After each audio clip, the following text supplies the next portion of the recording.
식사 맛있게 하셨습니까? 어제 60주년 하면서 저도 이렇게 몇 가지를 샀는데 넥타이 하나를 사고요. 그리고 우산을 하나 사고 그리고 모자를 하나 샀거든요. 근데 이래 제가 이거 물건을 사고 이 가격을 대비 이래 하면서 비교를 해보니까 바깥에 나가서 샀을 때 근데 이게 너무 이렇게 제가 샀는 그 세 가지만 해도 10,000원 안팎인 것 같더라고요. 10,000원 조금 모자라는데 바깥에서 사면은 한 3만 원, 4만 원 이렇게 들겠더라고요. 생각을 해보니까. 그러면서 이거 돈에 비해서 물건이 너무 좋았다라고 생각을 했었어요. 그러면서 여러분들은 여러분들한테 필요한 것들 많이 사 가셨습니까? 안 그래도 이래 들리는 소문에 이래 적자가 아니고 흑자가 나왔다고 이야기는 하시더라고요. 예. 그래서 근데 제가 이번에 넥타이를 이게 몇 개가 나와 있길래 제가 이렇게 마음에 드는 걸 샀는데 이게 너무 좋아가지고 이제 이건 집사람한테 자랑을 했어요. 이게 너무 좋지 않냐고. 그러면 이제 이거 한 몇 년 동안 계속 해야 되겠다 그러면서 그러니까 집사람이 하는 말이 그럼 또 숨겨야 되겠네 이러더라고요. 그래가지고 속으로 이거는 이제는 좀 바꿔서 좀 지혜롭게 메고 다녀야 되겠다 이 생각을 했습니다.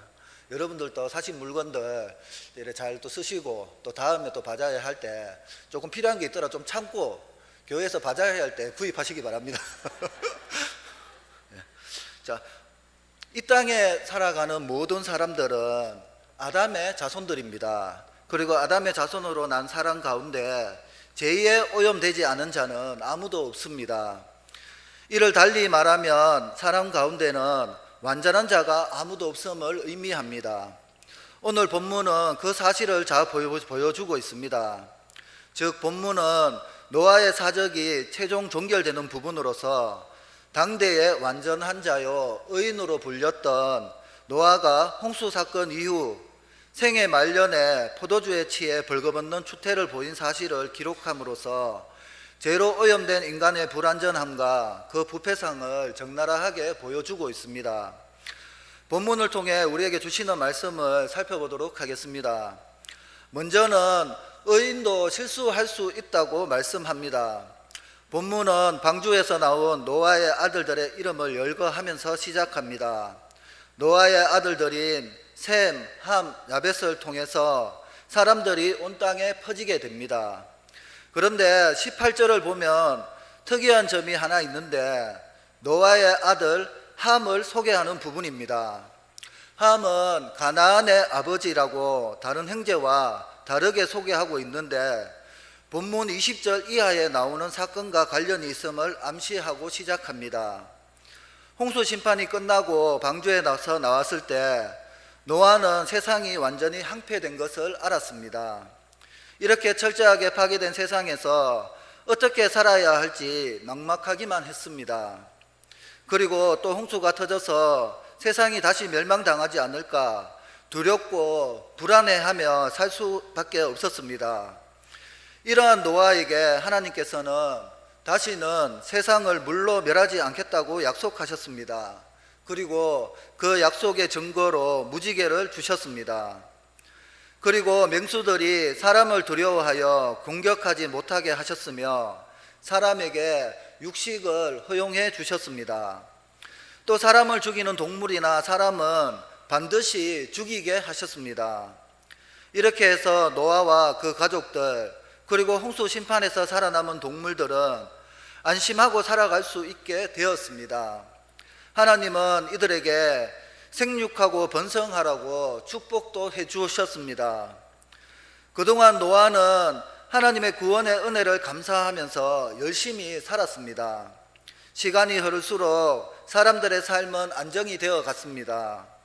비가 와도 하늘에 무지개가 나타나 안심할 수 있었습니다. 농사도 잘 되고 아들들도 자녀들을 낳으며 문제없이 잘 살고 있었습니다. 이제는 불안해하거나 두려워할 것이 없었습니다. 이렇게 안정되고 평안해지자 노아는 점점 긴장이 풀리고 방심을 하게 되었습니다. 그리고 결정적인 실수를 하게 됩니다. 20절에 노아가 농사를 시작하여 포도나무를 심었습니다. 그리고 포도주를 만들었는데 어느 날 노아는 포도주를 너무 마셔서 심하게 취하게 되었습니다. 술에 취한 노아는 옷을 다 벗어버렸습니다. 술에 취하면 이상한 행동을 하는 사람들이 있습니다. 어떤 사람들은 말이 많아지고 또 어떤 사람들은 그대로 골아떨어지기도 합니다. 평소에는 얌전한 사람이 술에 취하기만 하면 행패를 부리는 사람들도 있습니다. 그리고 노아처럼 옷을 벗는 사람들도 있습니다. 이렇게 노아는 술에 취해 옷을 벗는 실수를 하고 맙니다. 21절을 보면 포도주를 마시고 취하여 그 장막 안에서 벌거벗은지라고 말씀하고 있습니다. 이 21절을 직역하면 그리고 그는 마셨다, 그리고 그는 취하였다, 그리고 그는 스스로 벌거벗었다입니다. 술을 마시니 취하였고 급기야 스스로를 제어하지 못하고 부끄러운 상태까지 나아가고 있음을 점층적으로 표현하고 있는 것입니다. 바늘 도둑이 소도둑 된다는 속담도 있듯이 죄는 처음에 별것 아닌 아주 작은 것에서부터 시작되지만 나중에는 스스로 컨트롤할 수 없는 심각한 상태에 이르게 된다는 것입니다. 노아는 하나님의 선지자요 심판을 이긴 자요 두 번째 인류의 시조였던 경건한 의인 노아는 이렇게 해서 초라하고 수치스러운 죄인의 자리로 떨어지고 말았습니다. 이러한 노아의 실수 과정은 성도가 죄에 빠져 파멸에 이르는 과정을 잘 보여주고 있습니다. 즉 죄는 처음에는 마치 포도주와 같이 달콤하게 다가와서 성도들을 유혹합니다.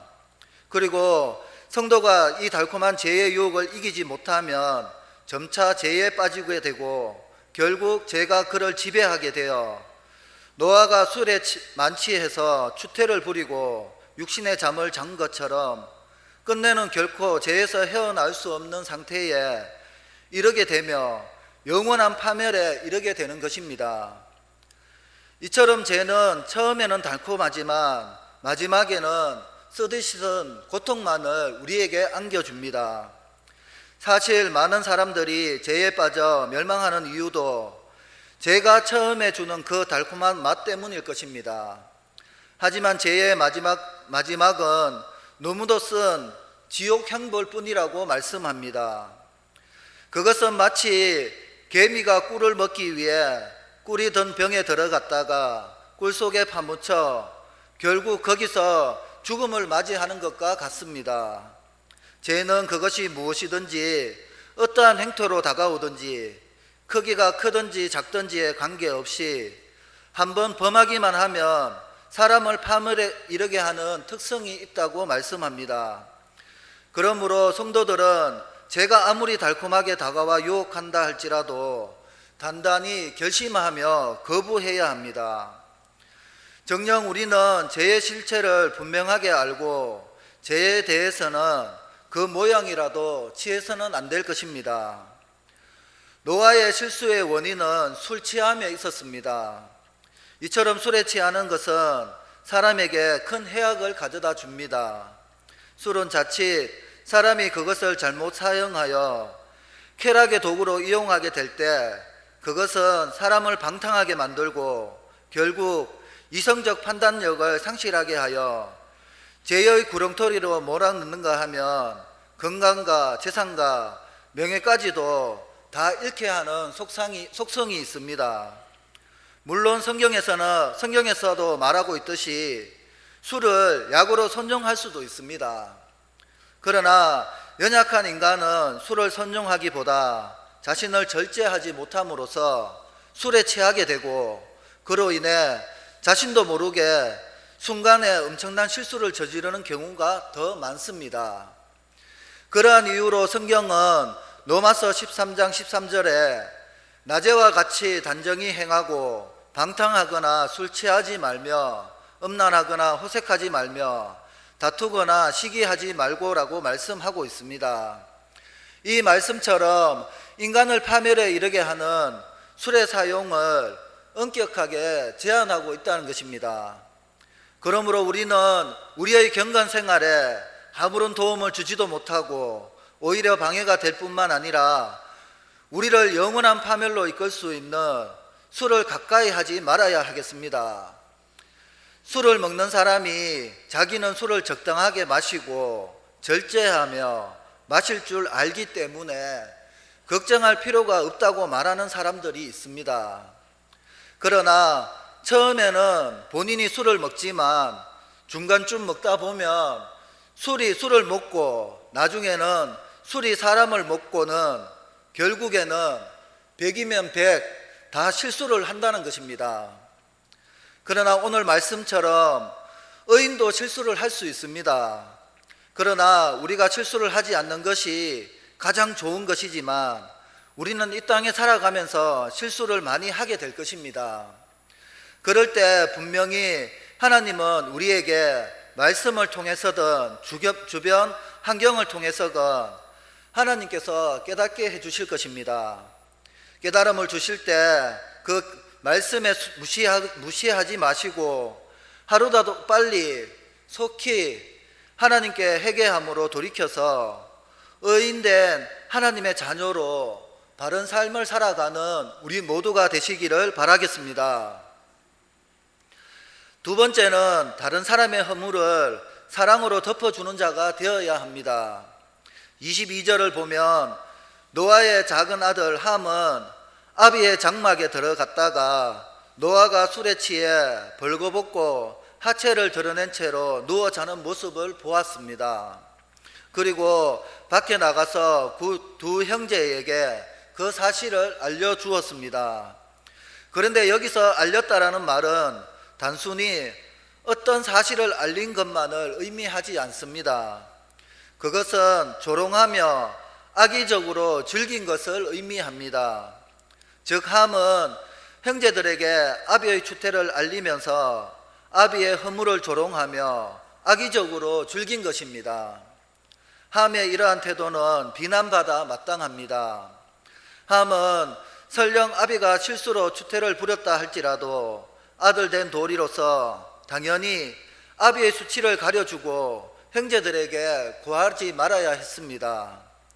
그러나 그는 아비의 권위와 인격은 아랑곳하지 않고 형제들에게 조롱 섞인 말을 떠벌림으로써 아버지의 인격과 권위를 모독하고 가정을 혼란케 함은 물론 아비의 권위를 부여하신 하나님께 패역하는 죄까지 범한 것입니다. 함의 이러한 행동은 아마도 자신은 아무런 허물도 없다는 교만에서 비롯된 것 같습니다. 그러나 털어서 먼지 안 나는 사람이 없다는 말이 있듯이 인간 가운데 허물이 없는 사람은 아무도 없습니다. 사람은 누구나 죄와 허물로 찌들어 있는 것입니다. 결국 자신의 허물을 깨닫지 못하고 아비의 허물만 보고 그것을 드러내어 조롱하고 비난한 함은 하나님의 권위를 부여받은 아비로부터 저주를 받는 운명에 처하게 됩니다. 이처럼 남의 허물을 덜쳐내어 조롱하는 자는 자신의 허물로 인하여 저주를 면치 못할 것입니다. 한편 함으로부터 아비의 추태에 대한 소식을 들은 셈과 야벳은 옷을 가져다가 아비의 하체를 가리어 줌으로써 아비의 인격과 권위가 더 이상 손상되는 것을 막아 주었습니다. 그 결과 그들은 아비로부터 놀라운 축복을 받게 되었습니다. 이처럼 남의 허물을 사랑으로 덮어주는 자는 축복을 받게 됩니다. 여기서 보듯이 남의 허물에 대한 비난과 조롱은 상대의 마음과 명예에 상처를 입힐 뿐 아니라 자신을 천한 감정의 노예로 전락시키고 하나님의 저주를 초래하는 반면 남의 허물을 사랑으로 덮어주는 행위는 상대와 자신에게 다 같이 유익을 가져다 준다고 말씀합니다. 셈과 야벳의 태도와 함의 태도가 얼마나 다릅니까? 여기서 우리는 중요한 교훈을 받게 됩니다. 신앙생활을 하다가 중단한 사람들을 간혹 가다가 만나볼 때가 있습니다. 그들이 하나님과 교회를 떠난 이유는 되게 비슷합니다. 목사님에게 실망을 했다든지 장로님이나 집사님이나 누구 때문에 시험에 들었다는 것입니다. 그래서 다시는 교회에 나가지 않기로 했다는 것입니다. 교회가 올바르지 못하기 때문에 자기는 예수를 믿지 않는다고 말하는 사람들도 있습니다. 이런 이야기를 들을 때마다 안타깝고 속상하기도 하고 또 그렇게 만든 그리스도인들이 이해가 되지 않을 때가 있습니다. 그러나 이렇게 말하는 사람들의 문제는 교회나 다른 사람들에게 있지 않고 자기 자신에게 있다고 말씀합니다. 만일 여러분들의 가족 중에 하나가 여러분에게 상처를 입혔다고 생각해 보시기 바랍니다.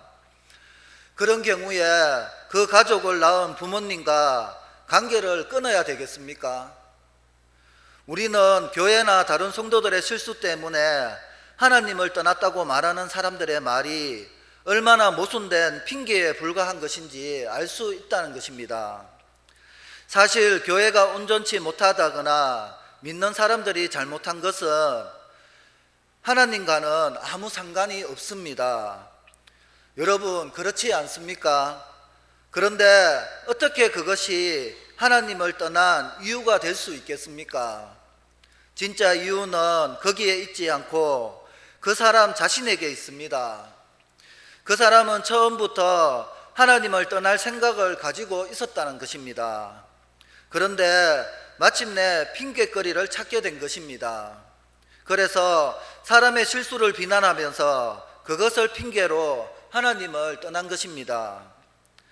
하나님께서는 누구보다도 이 문제를 정확하게 보고 계십니다. 그러므로 그들의 핑계는 하나님 앞에서는 조금도 통할 수 없습니다. 오늘 형제의 실수를 볼 때 여러분들은 어떻게 하고 계십니까? 그 정도의 죄와 잘못은 누구에게나 있습니다.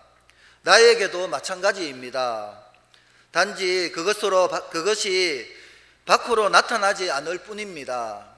그런데도 형제가 실수했을 때 자기는 전혀 그런 사람이 아닌 것처럼 그를 정죄하고 비난하는 것은 정말 악하고 부끄러운 행위인 것입니다. 우리는 먼저 자신을 돌아보아야 합니다. 내 안에 있는 악하고 추한 생각을 내놓고 하나님께 회개해야 합니다. 그리고 형제의 실수를 덮어주어야 합니다.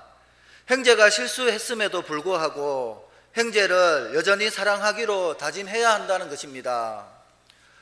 목사님, 장로님, 집사님, 성도가 실수했다 하더라도 그를 위해서 더욱 기도하며 여전히 사랑하고 존경하기로 결심을 해야 한다는 것입니다.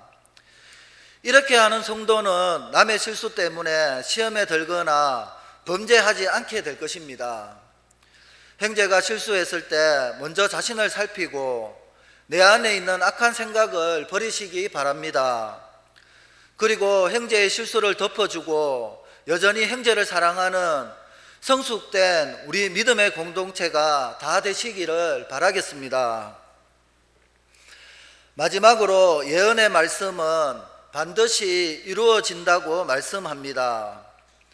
본문은 이런 일이 있은 후 노아가 자녀들에 대해서 예언한 말씀이 나오고 있습니다.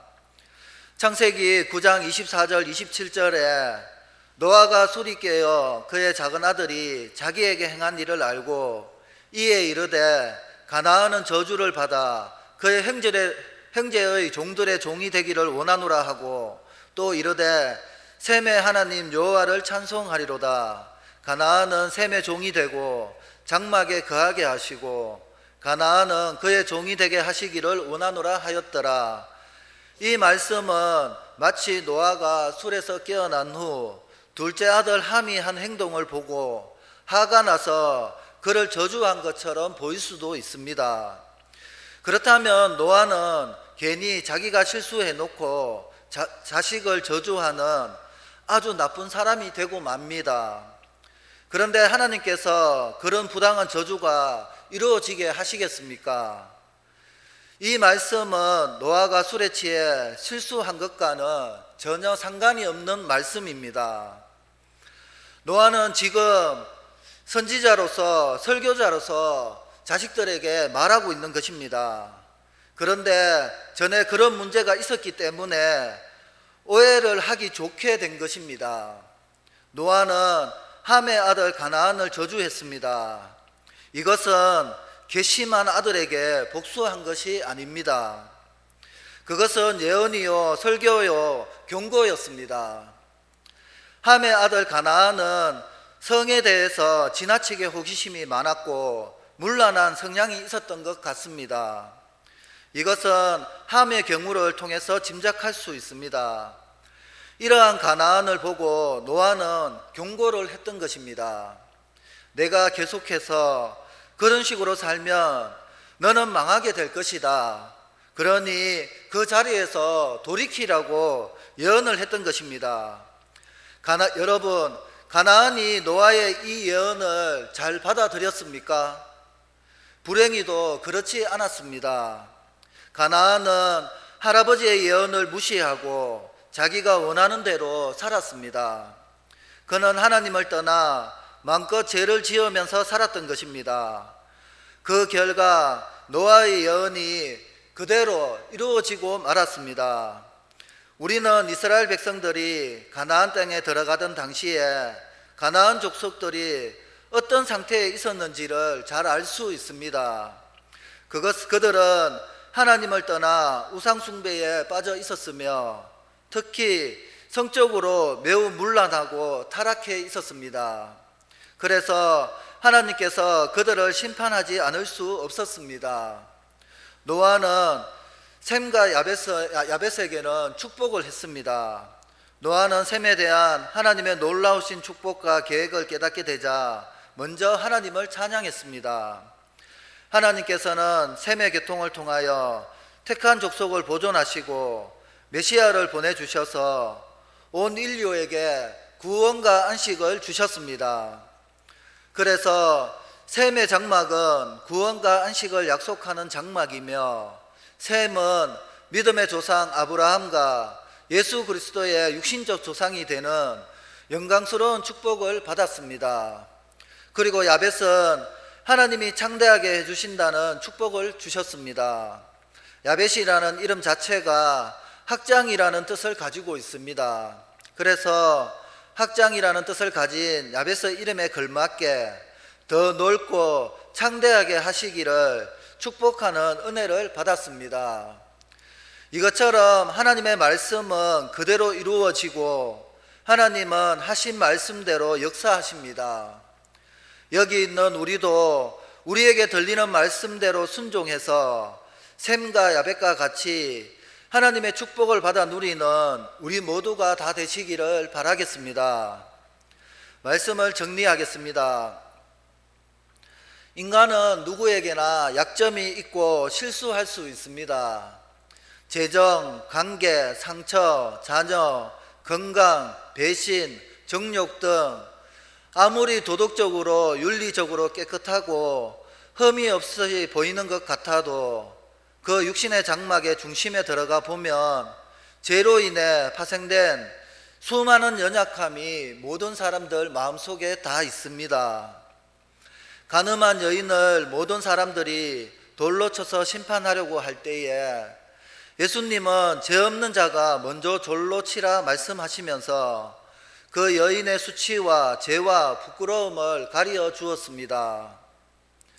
그리고 인간의 몸을 입고 오셔서 십자가에 피를 흘려 우리의 죄값을 대신 치러주시고 덮어주심으로 우리를 구원해 주셨습니다. 따라서 우리는 스스로 경책하며 우리의 구원이 완성되기까지 우리 안에 있는 악한 죄의 본성이 활동하지 못하도록 우리 자신을 복종시키는 노력을 계속해야 할 것입니다. 동시에 우리는 인생의 연약함을 깨달아 다른 사람의 허물을 덜추어내어 조롱하거나 비난하기보다는 사랑으로 서로의 약점과 허물을 덮어주는 미덕을 갖추어야 하겠습니다. 그리고 하나님의 예언의 말씀은 반드시 이루어진다는 것을 알고 말씀에 철저하게 순종함으로 죄의 성량을 제어하고 하나님의 계획하심에 동참하고 하나님의 역사를 이루어 나가는데 쓰임받는 우리 모두가 되어야 할 것이고 그렇게 되기를 바라겠습니다. 기도하겠습니다. 하나님 아버지, 은혜를 감사드립니다. 오늘 말씀처럼 우리는 겉으로 거룩한 척하지만 우리의 육신의 장막 중심에 들어가 보면 수많은 연약함이 있을 수밖에 없습니다. 말씀을 통해 죄의 성량을 제어하게 도와주시옵고 하나님이 저희들의 연약함을 불쌍히 여겨주신 것처럼 하나님의 말씀에 붙들려 다른 사람의 연약함을 덜쳐내지 않고 보듬어주는 하나님의 사랑을 전하는 우리 모두가 될 수 있도록 인도하여 주시옵소서. 감사드리며 예수님의 이름으로 기도드리옵나이다. 아멘.